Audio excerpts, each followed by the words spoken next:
Liban visé par une frappe israélienne, le Sud en proie à des combats avec le Hezbollah.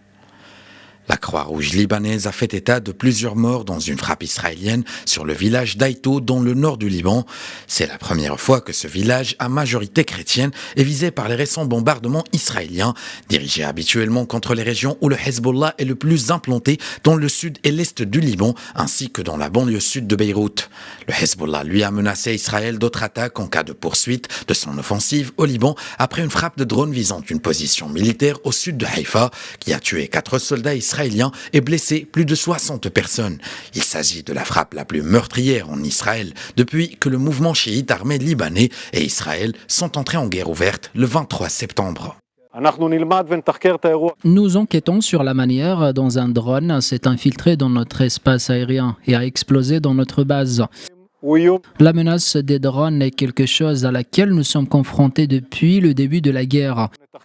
Nous sommes tenus d'offrir une meilleure protection pour mieux protéger nos soldats et nos citoyens. Nous ne sommes en aucun cas dans une guerre contre la FINUL.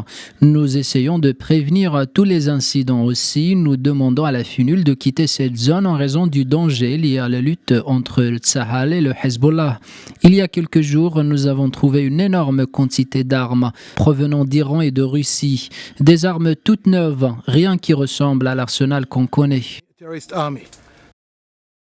Depuis l'intensification des frappes aériennes israéliennes sur le Liban, un exode massif a commencé, entraînant le déplacement de centaines de milliers de personnes vers la Syrie, selon des chiffres fournis par la sécurité générale libanaise et relayés par l'unité de gestion de crise du gouvernement libanais.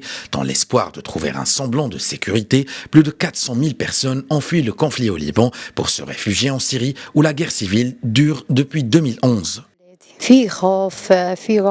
Partout, c'est la peur et la terreur. Les bombardements ciblent les zones résidentielles des civils.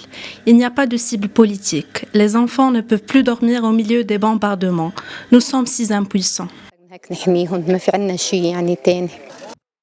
De son côté, Washington a annoncé dimanche le déploiement en Israël d'un système de défense antimissile à haute altitude en soutien à leur allié.